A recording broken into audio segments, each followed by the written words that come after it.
नमस्कार, आदाब, सत श्री अकाल। मैं पंकज मीना, कॉर्पोरेट ट्रेनर, एक बार फिर से आप सभी का बहुत बहुत स्वागत करता हूं इस ऑनलाइन मॉड्यूल में, जहां पर हम बहुत सारी नई नई चीज़ों को बहुत ही आसान तरीके से सीख रहे हैं। दोस्तों, इस वीडियो के अंदर हम बात करने वाले हैं उन फैक्टर्स के बारे में जो अफेक्ट करते हैं हमें जब भी हम प्लॉट खरीदने जाते हैं। तो मतलब जब भी हम लैंड या प्लॉट को परचेस करने की बात करेंगे, तब कौन कौन सी बातों को हमें हमारे दिमाग में रखना है, ध्यान में रखना है, उन सारी बातों के बारे में हम आज इसी वीडियो के अंदर डिस्कस करेंगे। तो बने रहिएगा अंत तक के इस वीडियो में। कोई भी इंसान जो अपना मकान खुद का बनाना चाहता है, वो सबसे पहला स्टेप जो रखता है वो होता है प्लॉट के खरीदने का, मतलब कि लैंड के परचेस का वो काम करता है। तो वो जो लैंड का वो परचेस कर रहा है, ये जीवन में बार बार नहीं करते। ऐसे काम जो होते हैं ये एक बार करता है। आदमी का इतना मेहनत का जो पैसा होता है, इतना जो इकट्ठा पूंजी होता है, उसको वो एक बार इन्वेस्ट करता है। तो क्यों ना हम उन सारे पॉइंट्स को अच्छे से दिमाग में रखें और उसके बाद में हम ये डिसीजन लें कि हमको किस जगह पर, कहां पर उस लैंड को परचेस करना है। तो चलिए दोस्तों, शुरू करते हैं हमारी वीडियो बिना किसी देरी के। तो दोस्तों, जो सबसे पहला फैक्टर है जो प्लॉट खरीदने के पहले हमें देखना चाहिए, वो देखना चाहिए कि जो हमारा प्लॉट है, जो रोड लेवल जा रहा है, उस रोड लेवल से बहुत ज्यादा नीचे तो नहीं है, मतलब कि लो लाइंग एरिया। मतलब कि हमारा जो प्लॉट है वो रोड से इतना ज्यादा नीचे तो नहीं है कि पता चल रहा है हमें बहुत ज्यादा वहां पर फिलिंग करवाना पड़ रही हो। और अगर वहां पर वो रोड के नीचे है भी, तो हमको ये देखना है क्या हमको बेसमेंट की जरूरत है। ऐसा तो नहीं कि हम वहां पर फिलिंग करवा के उसके ऊपर कंस्ट्रक्शन करें। ऐसा भी तो हो सकता है कि हम वहां पर फिलिंग ना करें, हम उसको क्या करें, बेसमेंट बनवा दें। अगर वो 8 फीट नीचे है, हमें 10 फीट का बेसमेंट चाहिए, तो 2 फीट और जो हमारा जमीन है उसको खोद करके हम वहां पर बेसमेंट बना दें। तो इस चीज के बारे में आपको डिसीजन लेना है कि वो चीज लो लाइंग एरिया में है तो क्या आपको बेसमेंट की रिक्वायरमेंट है। अगर आपको बेसमेंट की रिक्वायरमेंट नहीं है, तो वहां पर कितनी ज्यादा फिलिंग करना होगी, इसका आकलन आपको लगाना होगा। फिलिंग में बहुत ज्यादा अमाउंट में अगर पैसा लग रहा है, तो उस चीज को खरीदने से आपको बचना होगा। दूसरे पॉइंट की हम बात करते हैं अप्रोच रोड। अब ये अप्रोच रोड क्या है कि जहां पर भी आपका लैंड है, ऐसा तो नहीं कोई पतली पतली गलियों में से गुजर के वहां से जाना होता हो। वहां पर अगर आपने पतली गलियों में से निकल के जा रहे हैं, वहां 10 फीट 12 फीट का वहां पर रोड है, और वहां पर आपने पता चला जब भी आपने एग्रीगेट बुलवाया, आपने सैंड बुलवाई, तो जो बड़े बड़े ट्रक्स होते हैं वो ट्रक्स वहां पर पहुंच ही नहीं पा रहे, मटेरियल वहां पे आपकी साइड पर पहुंच ही नहीं पा रहा। तो फिर आप आगे जाके कंस्ट्रक्शन करेंगे कैसे? और आगे जाके अगर आप खुद का व्हीकल खरीदते हैं और सपोज कि आपने छोटा प्लॉट लिया है, आपने 1000 स्क्वायर फीट का प्लॉट लिया है, अब वहां पर आपकी रिक्वायरमेंट थी 3 BHK की, ग्राउंड फ्लोर पर ही आपने 3 बेडरूम, 1 हॉल और 1 किचन बना दिया है। लेकिन अब आप पार्किंग के लिए आपके पास जगह नहीं बची, तो आप पार्क गाड़ी घर के बाहर कर रहे हो। अब दूसरी कोई भी गाड़ी आ रही है वहां पर, तो क्या हो रहा है, आपकी गाड़ी को आपको हटाना पड़ जा रहा है बार बार, सिर्फ इसलिए कि वहां पर रोड जो है वो इतना ज्यादा चौड़ा नहीं था जितना आपको चाहिए था। तो इस चीज को आपको ध्यान में रखना है कि अप्रोच रोड वहां पर प्रॉपर होना चाहिए। तीसरा पॉइंट की ओर बढ़ते हैं, वाटर अवेलेबिलिटी और सप्लाई। मतलब कि वहां पर जो पानी की सप्लाई अगर नगर पालिका से है, तो वहां पर वो सप्लाई आती है कि नहीं आती। वहां पर ऐसा तो नहीं कि हफ्ते में सिर्फ 3 दिन वहां पर सप्लाई आ रही हो, या पूरे साल भर पानी आता हो और गर्मियों के टाइम पर जो नगर पालिका है वहां पर वो पानी देना बंद कर देती हो, या फिर जो भी वहां पर ट्यूबवेल आप कराने वाले हो, वहां पर बोरिंग जो आप कराओगे, ऐसा तो नहीं कि उसमें वहां पर पानी ही ना निकलता हो, वो पूरा एरिया जो है सूखा एरिया हो। इन सारी चीजों के बारे में आपको याद रखना है जब भी आप किसी लैंड को खरीदेंगे कि वहां पर पानी की उपलब्धता किस आधार पर रहेगी। अगर ट्यूबवेल के आधार पर रहेगी, ट्यूबवेल के हिसाब से रहेगी, तो वहां पर कितने नीचे जमीन से पानी है। और अगर हमें म्युनिसिपैलिटी से, नगर पालिका से, नगर निगम से हमको पानी को लेना है, बुलवाना है, तो वहां पर जो कनेक्शन है वो किस तरीके से रहेगा, सप्लाई कब कब रहेगी। इस पॉइंट के बारे में आपको बहुत अच्छे से ध्यान रखना है। बढ़ते हैं हमारे अगले पॉइंट की ओर। कई बार क्या होता है कि हम जहां पर प्लॉट ले रहे होते हैं वहां पर बहुत ज्यादा अमाउंट में ट्रीज होते हैं, या फिर कोई बरगद का बहुत सालों पुराना पेड़ है वहां पर। तो क्या होता है, हम कितना भी ATT करवा लें, मतलब कि क्या होता है, जहां पर भी न्यूट्रिशन को खत्म करना हो हमें, तो एक्सकवेशन पिट में हम क्या करते हैं, एंटी टर्माइट ट्रीटमेंट करते हैं, ताकि वो जो न्यूट्रिशन है, वो जो जड़ें हैं, वो वापस से वहां पर ना उगे। इसीलिए अगर वहां पर बड़ी बड़ी ट्रीज वहां पर आपको मिली आपके प्लॉट के ऊपर, तो आप कितना भी ATT करवा लो, लेकिन वो उनके जो रूट्स हैं, जो जड़ें हैं पेड़ों की, वो क्या होंगी, वापस से उगाएंगे। वो वापस से अगर उगी तो वो क्रैक्स का कारण बन सकती हैं आपके घर में। तो इस चीज से बचें कि बड़े बड़े पेड़ अगर वहां पर हैं, मतलब बहुत ज्यादा अमाउंट में अगर वहां पर पेड़ है, तो उस प्लॉट को खरीदने से हमें बचना होगा।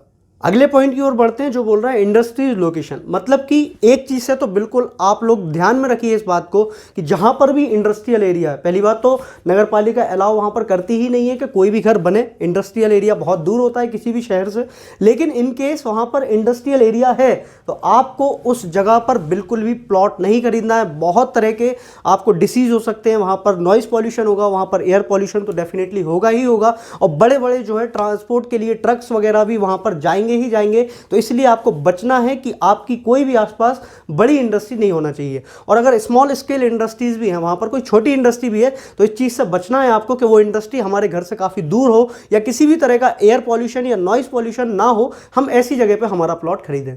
क्योंकि अगर इंडस्ट्रीज़ के पास में अगर हम रेजिडेंशियल बिल्डिंग्स को बना देते हैं तो कई बार ये घातक हो सकती हैं। और आपको याद होगा भोपाल गैस ट्रेजिडी जो मध्य प्रदेश में हुआ था 2 दिसंबर 1984 को, जिसने कितने लोगों की जान ले ली थी। तो इस चीज़ को हमें बचना है कि हमें किसी भी इंडस्ट्रीज़ के पास में हमारे लैंड को परचेज नहीं करना है। अगले पॉइंट की हम बात कर रहे हैं एयरपोर्ट लोकेशन। अब ये ऐसा नहीं है कि आपको शहर में प्लॉट नहीं खरीदना जहां पर एयरपोर्ट है, बिल्कुल नहीं। हम बात कर रहे हैं ये कि जहां पर भी एयरपोर्ट है उसके नज़दीकी एरिया में आप आसपास जो है आपका प्लॉट खरीदने से बचें। क्यों? क्योंकि वहां पर रेगुलरली क्या होगा, नॉइस पॉल्यूशन तो होगा ही होगा।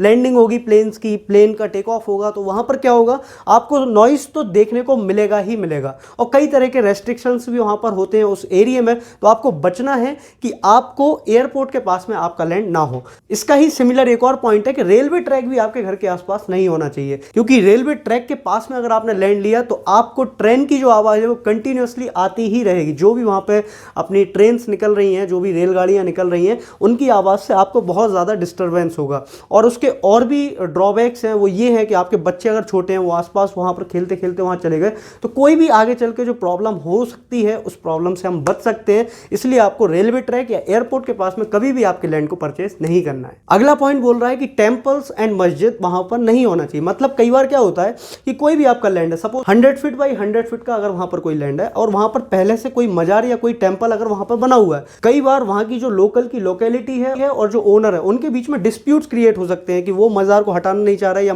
मंदिर को हटाना नहीं चाह रहा है, और आप बोल रहे हैं कि आपका लैंड है, आप उसको अलाउ कर रहे हैं। तो इन डिस्प्यूट्स में हमें जाना ही क्यों है? क्यों ना हम ऐसी जगह पर लैंड परचेस करने से बचें जहां पर पहले से कोई भी इस तरीके का अवैध अतिक्रमण हो रखा है। अगले पॉइंट की हम बात कर रहे हैं नॉइस पॉल्यूशन। तो ये नॉइस पॉल्यूशन उसी लिए है कि एयरपोर्ट या रेलवे ट्रैक या आसपास कोई भी इंडस्ट्री ऐसी नहीं होना चाहिए कि आपके घर में नॉइस पॉल्यूशन हो, या फिर कोई ऐसा कोई ऐसा ग्राउंड नहीं होना चाहिए जहां पर लगातार भागवत कथा चल रही है, नवरात्रि में कोई कार्यक्रम चल रहा है, या कोई भी ऐसा फंक्शन जिसमें लाउड स्पीकर्स को लगा करके वहां पर आपके प्लॉट तक आवाज आ रही है। तो कई बार क्या होता है, ये बहुत ही ज्यादा इरिटेटिंग हो जाता है। तो इस चीज से भी आपको ध्यान में रखना है कि नॉइस पॉल्यूशन जहां पर ना हो, ऐसी जगह पर हम वहां पर अपने लैंड को खरीदें।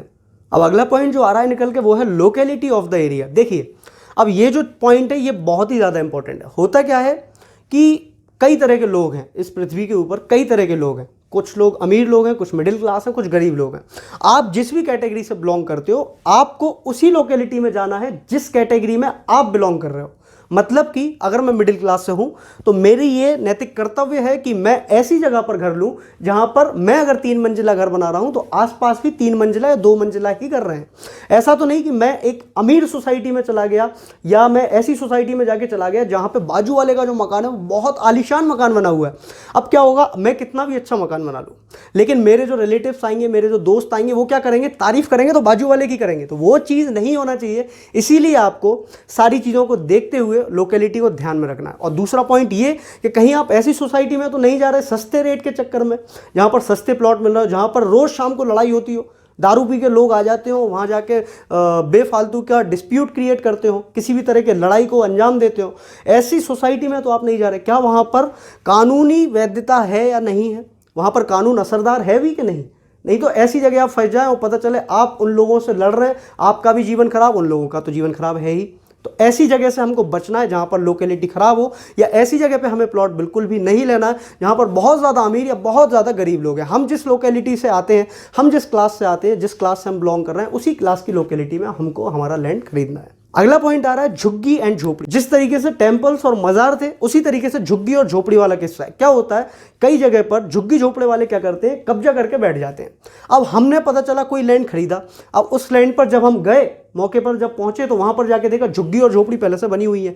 अब वहां पे उन लोगों से बहस कर रहे हैं तो वो मरने मारने तैयार हो रहे हैं। उस टाइप की कंडीशन में हमें फंसना ही क्यों है? क्यों हम ऐसे डिस्प्यूट्स में अपने आप पैर फंसाएं अपना जाके?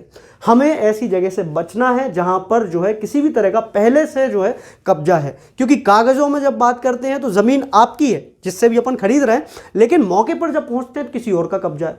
इस कंडीशन से हमें बिल्कुल बचना है कि हमें ऐसी कंडीशन में कभी भी लैंड को परचेज नहीं करना है। अगला पॉइंट हमारा बोल रहा है हाई टेंशन लाइंस या हाई टेंशन वायर्स। अब क्या होता है कि जो हाई टेंशन की जो 11 kV की या उससे और भी ज़्यादा बड़ी जो लाइन निकल के जाती है, उस लाइन के आसपास हमें कभी भी प्लॉट नहीं खरीदना है।